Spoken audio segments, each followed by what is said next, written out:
about in regards to me and those that claim to be a part of the flock, or a flock that's part of the fold.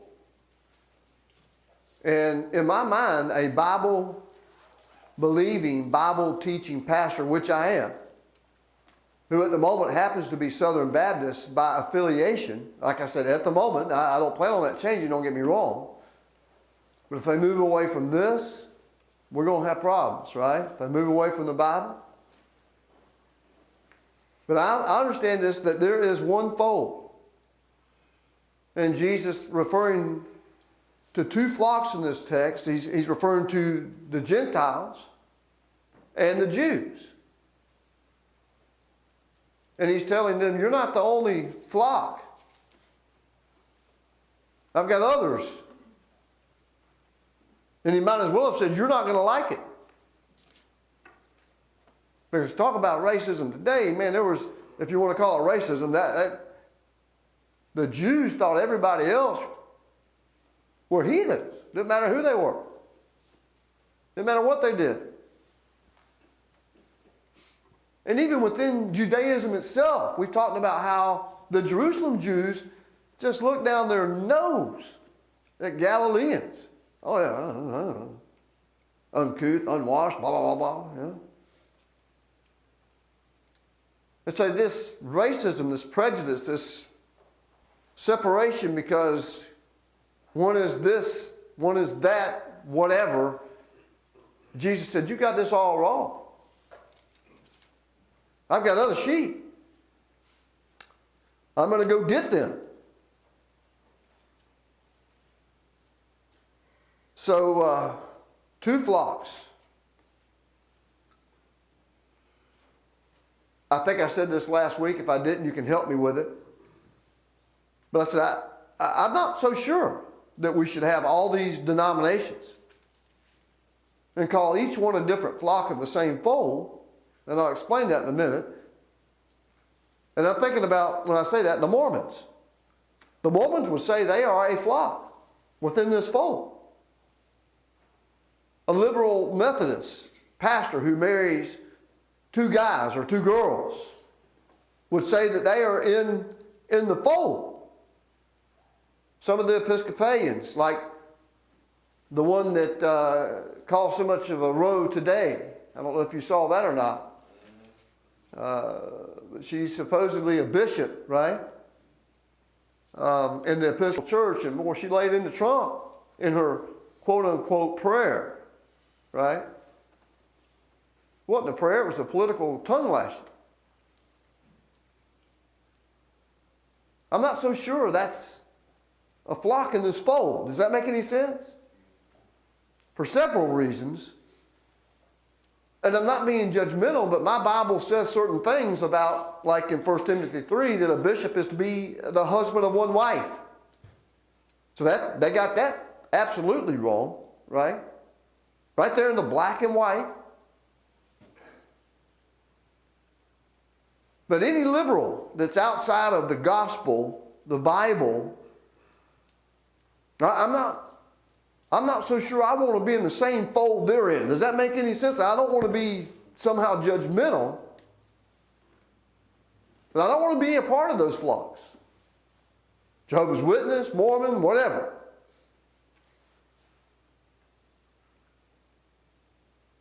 Now this guy says something that I thought was really good. He said, or asked, what was to hold this enlarged flock together and supply necessary protection from external enemies? And he's taking in mind that, you know, there was a fence, there was a hedge of thorns or whatever around this flock. He says it's not enclosing walls by the person and power of the shepherd. It's the unity and safety of the people of God, the people of Christ, who are in close proximity to Him. Like you said, followers. Another guy said it even better. He said the unity comes from the fact that not all the sheep are forced into one fold, but they hear, they answer and obey one shepherd. He goes on to say, it is not ecclesiastical unity. It is unity of loyalty to Jesus Christ. Now, ecclesiastical is just another big word, $5 word for church or denomination. You can put that in there.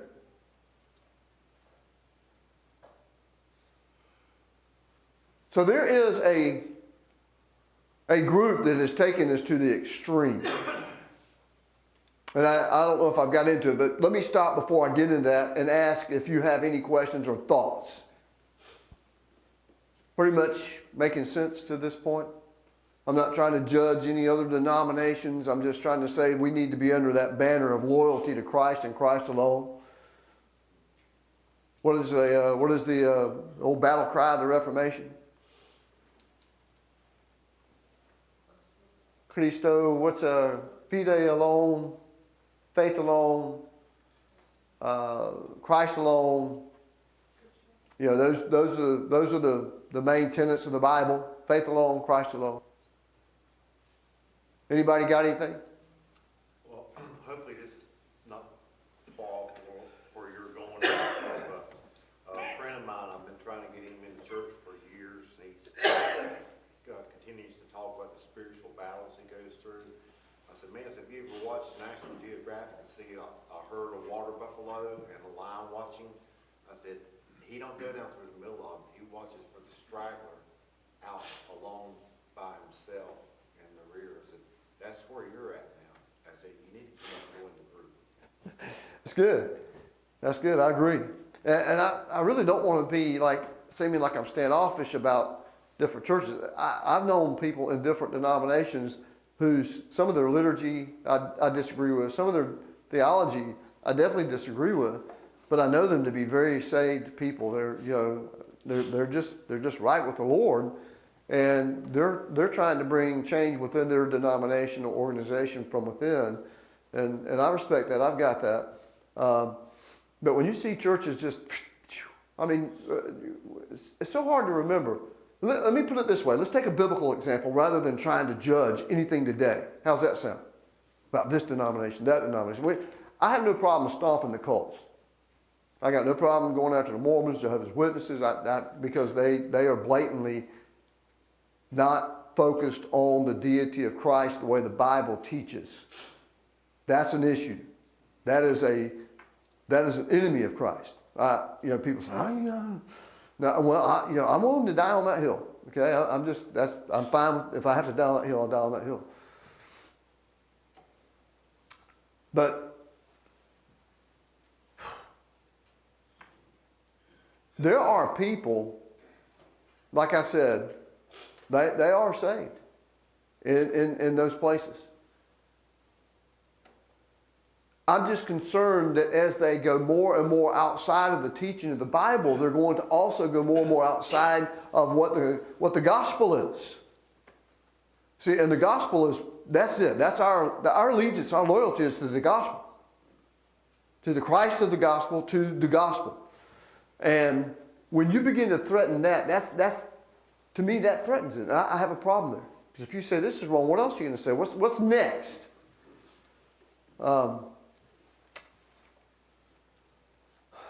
So this is how it all started, the issue. And this is actually what, some people historically look at this as a power play, and some people look at it historically as a very good attempt to try to keep all the flocks in the same fold.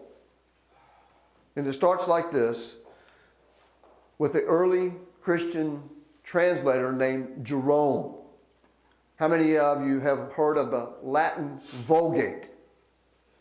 Anybody heard of the Latin Vulgate? Well, that was the Bible that Jerome translated. And it actually, it's a long, I don't want to get lost in these weeds, but you had actually 3 types of Latin in that day. You had like an upper class Latin, and and then you had what would be called, because it was not upper class, it was called vulgar. In other words, Latin Vulgate. There was a quote unquote vulgar form of Latin because it wasn't all highfalutin. Does that make any sense? But the people that were educated and knew Latin and knew the uppity Latin, whatever you want to call it, in the ministry side also knew that they had to get that down to where the masses could hear the gospel. So that was why Jerome, when he translated, and there was another Latin that was some kind of curious mixture between the two. I can't even remember what it was called. But anyway, so he settled on the Vulgate because even though the rich, the powerful, used the upper class Latin, they still had to communicate with the slaves and the servants and so forth and so on and people around them from time to time. But everybody in the trade language, they used the Vulgate, the vulgar Latin, whatever. Not sophisticated is what it means. So he's the one that wrote or translated the Bible out of the Greek into the Latin because there was a large part of the world run by the Roman Empire which used Latin. And that was their mind set, their genesis, so to speak. But the early Christian Bible translator Jerome, when translating his influential Latin version, the Vulgate, mistakenly translated one fold instead of one flock in this verse. One fold instead of one flock. So it's going to be different in the Latin Vulgate. And the obvious deduction, if you translate it that way, would be that there could therefore be no salvation outside the formal organization of the Roman Catholic Church. So this became the official Roman teaching. And his Latin Vulgate reading is the erroneous foundation for a doctrine of Roman Catholic extremism, exclusionism, whatever you want to call it. They are it. It's just been like in the last decade or two, the Pope said, well, some of those outside of the Catholic Church might be saved. We might think that they can be saved. I'm serious. Anybody remember that?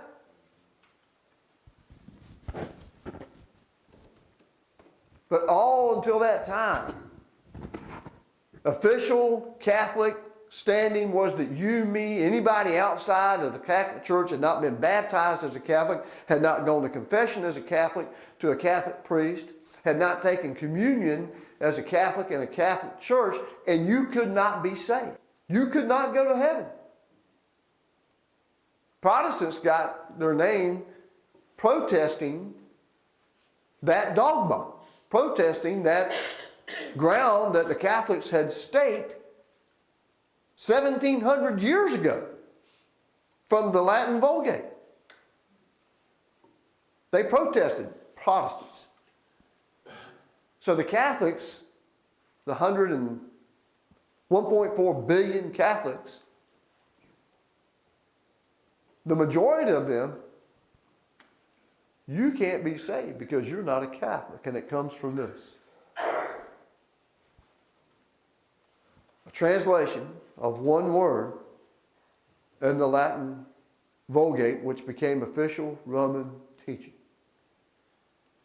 Now, I don't know if you know this or not, but while there may be 1.4, and I'll challenge that number in any number of ways, billion Catholics in the world, there's also about 400 to 500 million Greek Orthodox. And you say, who are they? Did you know there was like that many Greek Orthodox? Oh yeah. And the thing about the Greek Orthodox, what do you think they did in regard to the Scripture? Well, all you got to do is remember what the New Testament language was written in, the original, the manuscripts. Greek. Uh-oh. You mean they're closer to the original text? Well, yeah. They never left the Greek language. But you don't even hear about them, right? Oh, yeah. Always find that stuff very interesting. Not to mention the old saying that absolute power corrupts. Absolutely. And the church had absolute power by the turn of the 4th century AD. And then by the 5th century AD, you entered into the Dark Ages, right? It lasted about 1,000 years. Absolutely miserable, horrible time for the entire planet. Back in about the 4th, 5th century AD, the Visigoths, the barbarians, the barbarians, they were what we now know as Germans and others. They were actually, somebody